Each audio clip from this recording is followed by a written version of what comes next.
Magandang araw mga kaibigan. Bigyan natin ng reaction opinion itong post ng Batas PH 5 minutes ago. Bago-bago pa.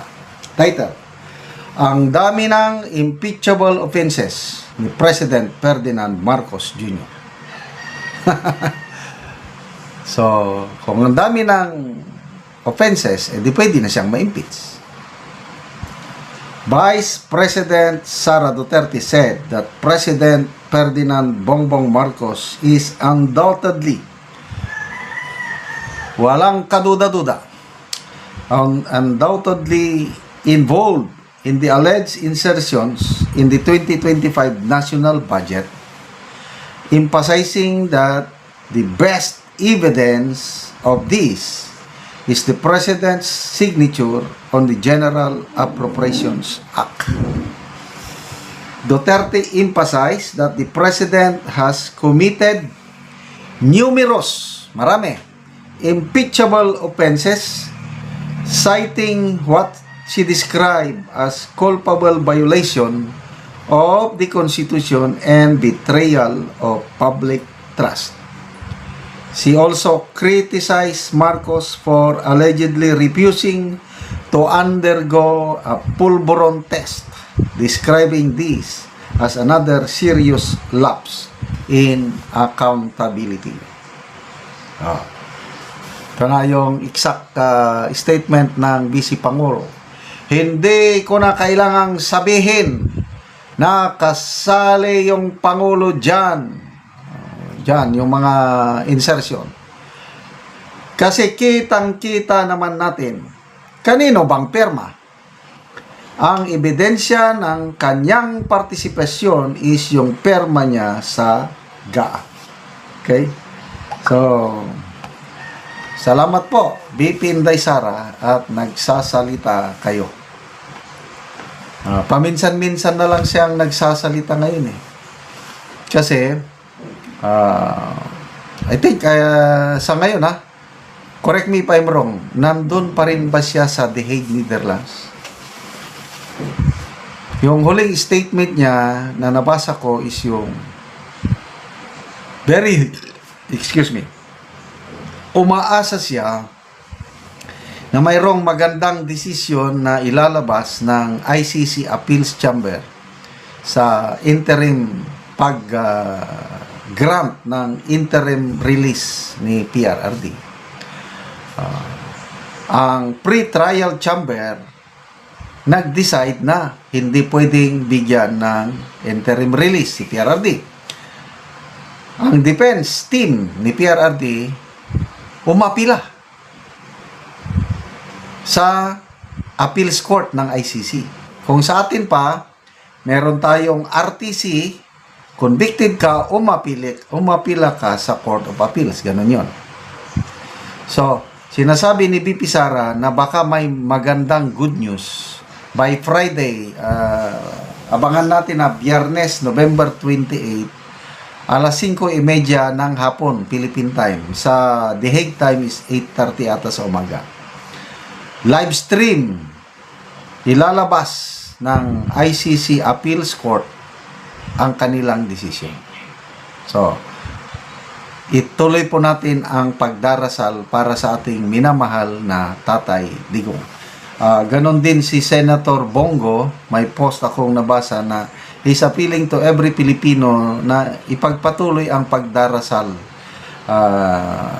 Napakasakit, sabi niya, yung nangyari sa ating Tatay Digong na 80 years old na siya, nandun, napakalungkot ang buhay niya, nag-iisa siya doon.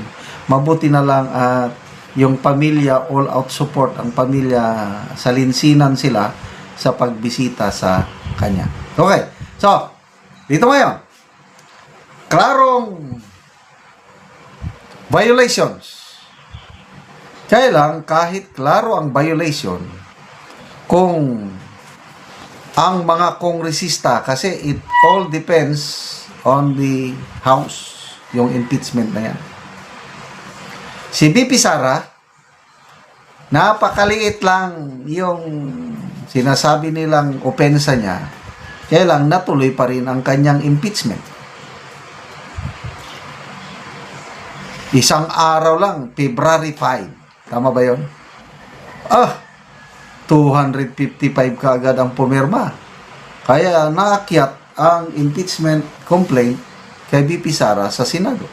Kaya lang, nalaman natin later on na may bayad pala. Nilahad ni Congressman Toby Chanco na, ayun, pinilit, perma, para matanggap yung pondo. According to Congressman Toby Chanco. So, inaabangan natin ngayon si ex-Congressman Saldico para patutuhanan niya ang sinabi ni Congressman Chanco na may malaking bayad yung perma na yun. Okay. Mabuti na lang, Merisi Gaba. Nagdesisyon ng Supreme Court, unconstitutional. Basura. Kaya, February 6 next year, abangan natin ang next impeachment laban kay VP Sara. Kasi, ang mga kongresista, marami pa rin ang sumusuporta kay PBBM. Kaya, kahit klaro, sabi ni, agree ako sa sinabi ni VP Sara na very clear na ang mga offenses ni PBBM, yung culpable violation of the Constitution and betrayal of public trust. Sa aking pananaw lang, kaya lang, nag-attempt noon ang Duterte party list na sampahan siya ng kaso, hindi tinanggap.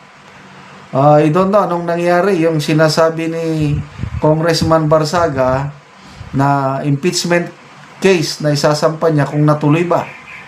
So, kahit may sino ba? Ex-Congressman Jing Paras ata, yung grupo niya na sinasabi na they are now ginagawa na yung proseso para masampahan ng impeachment complaint ang Pangulo sa Kamara. So, sana matuloy. Kaya lang, let's face reality. Nagsalita na si Congressman Ronald Puno. Karamihan ng mga kongresista sumusuporta pa rin kay Pangulong Marcos Jr. So, anong ibig sabihin yan? Any impeachment complaint na maisampa sa Kamara, it's bound to die. Katulad din noon yan, I think PGMA, Presidente. Ang daming mga impeachment complaint na naisampa kay PGMA. Kaya lang, walang nakaabot sa Senado kasi dyan pa lang sa Committee on Justice hindi nagprospect. So, ito kung may magsampa ng impeachment laban kay Pangulong Marcos, they can do it. Pwede na. Baka nga hindi nila tanggapin. Kagaya yung ginawa ng Duterte Party List o anong resback. Di natanggal ang Duterte Youth Party List. Wala na kahit number 2 sa midterm election. More than 2 million votes binaliwala ng Comelec. Comelec. So, mabuti naman ang Pangulo sa kanyang press conference noong November 24 ata, inamin niya na wala nang katiwa-tiwala ang taong bayan sa pamahalaan. Inamin niya. At he's doing his best para maibalik yung tiwala. At sinasabi niya na yung nasampahan na ng kaso, na-issuean ng warrant of arrest, ang 7 nasa kustodiya na, later on makukulong na. Sabi niya, these are just small steps, hoping we'll continue and unti-unti mabawi natin ang tiwala ng taong bayan. Okay. Kung ang mga makukulong lang ay taga DPWH lang, mga malilit na isda, to me, hindi babalik ang aking tiwala. Babalik ang aking tiwala kung ang mga mambabatas, sample, Saldico, at yung mga kasama niya, alam nyo naman, yung boss niya, kung yun ang mga mahuli, mapakulong, babalik na ang tiwala ko sa taong bayan. Babalik na ang tiwala ko sa administrasyong ito kung mapakulong nila ang mga mastermind sa Nakawan.